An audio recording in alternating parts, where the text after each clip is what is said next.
Avec une telle carrière, et de tels cachets dès qu'il tourne dans un film, on se doutait que Gérard Depardieu n'habitait pas un 15 mètres carrés situé en banlieue lointaine.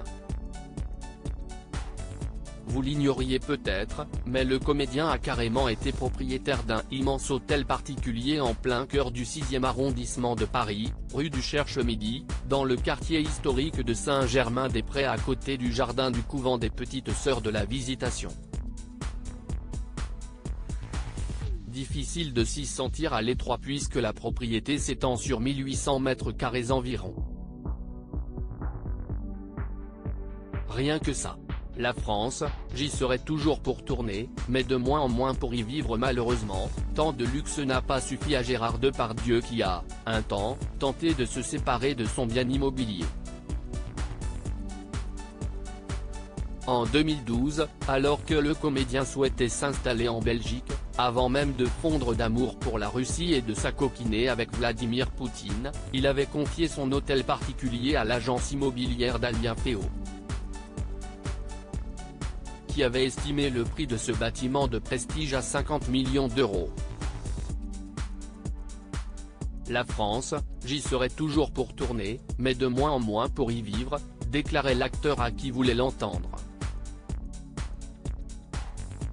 Pour autant, difficile de savoir s'il a trouvé, depuis, acquéreur.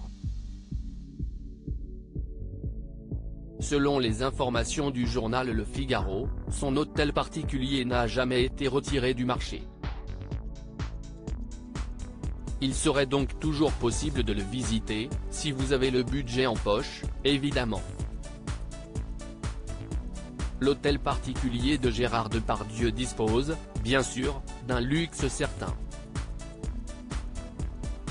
Il comprend 2 bâtiments, dont un atelier immense aménagé sur 3 étages et l'hôtel Chambon, un monument historique construit au XIXe siècle. Vivre là-bas, c'est profiter de jardins suspendus, d'un accès incroyable au toit de Paris, d'une décoration de style parfois empire, parfois art déco, parfois minimaliste.